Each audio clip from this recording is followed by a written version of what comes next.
Tinatrabaho na ng gobyerno ang pagpapauwi kay Saldico. Mahirap man daw ang extradition ay may iba pang paraan para maibalik sa bansa ang dating kongresista. Ang detalye sa agenda report ni Elijah Bonzo. Ilang buwan na ang nakalipas magmula nang lumabas ng bansa ang fugitive na si resigned Ako Bicol Party List Representative Zaldico.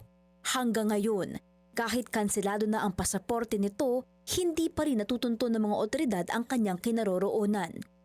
Ayon sa DILG, may hudyat na raw ang Pangulo sa mga ahensya ng pamahalaan para magkaroon ng extradition treaty ang Pilipinas at ang Portugal kung saan pinaniniwala ang nagtatago si Ko.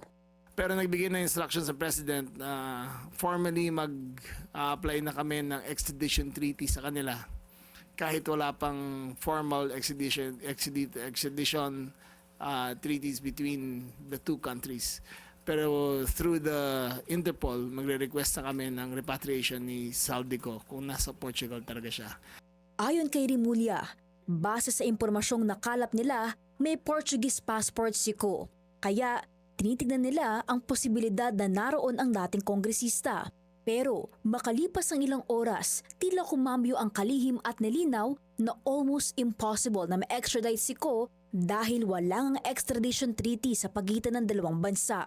Paglilinaw ni Rimulya, iniutos ng Pangulo sa pamahalaan na pag-aralan kung ano ang mga maaaring gawin para maibalik sa bansa si Ko bukod sa paraan ng extradition.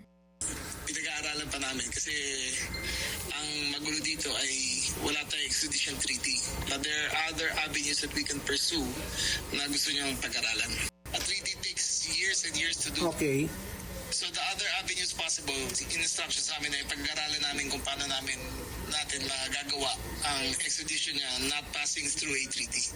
Ilan sa mga paraang tinitignan ng DILG ay ang pakikipag-ugnayan sa Interpol, United Nations at sa iba pang ahensyang maaaring makatulong para mapauwi si Ko. Cool naman sa pagbabalik sa bansa ni dating presidential spokesperson Harry Roque, ani Rimulya, sa kasalukuyan ay wala pa silang nakukuhang formal na kopya ng umunoy arrest warrant laban dito.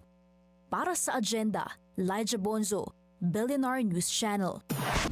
Manatiling nakatutok sa Billionaire News Channel. Sumubaybay sa aming social media accounts at mag-subscribe sa aming YouTube channel para sa mga bago at eksklusibong balita.